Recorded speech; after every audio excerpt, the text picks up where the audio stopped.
અમદાવાદના બોડકદેવ વોર્ડમાં આવેલા વસ્ત્રાપુર તળાવનું પણ ઉદ્ઘાટન કરવામાં આવ્યું। કેન્દ્રીય ગૃહમંત્રી અમિતભાઈ શાહના હસ્તે ઉદ્ઘાટન કરાયું।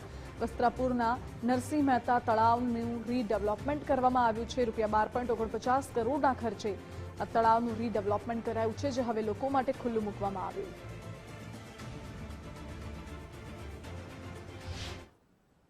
કેન્દ્રીય ગૃહ અને સહકાર મંત્રી અમિતભાઈ શાહના હસ્તે ખાસ બોડકદેવ વોર્ડમાં આવેલું વસ્ત્રાપુર તળાવનું રીડેવલપમેન્ટ 12.49 લાખના ખર્ચે તૈયાર કરવામાં આવ્યું છે અને આ વસ્ત્રાપુર તળાવને આજે જનતા માટે ખુલ્લું મૂકવામાં આવ્યું છે। મારી જે પાછળના દ્રશ્યો જોઈ શકો છો કે ખાસ વસ્ત્રાપુર તળાવને આજે જે જનતા માટે ખુલ્લું મુકાયું છે। મહત્વની વાત છે કે વિવિધ લોકાર્પણના કાર્યક્રમો આજે જે અમદાવાદ જે કોર્પોરેશન હસ્તકના છે તે તમામને ખુલ્લું મૂકવાની જે વિધિ જે છે તે કેન્દ્રીય ગૃહ અને સહકાર મંત્રી અમિતભાઈ શાહના હસ્તે કરવામાં આવ્યું છે।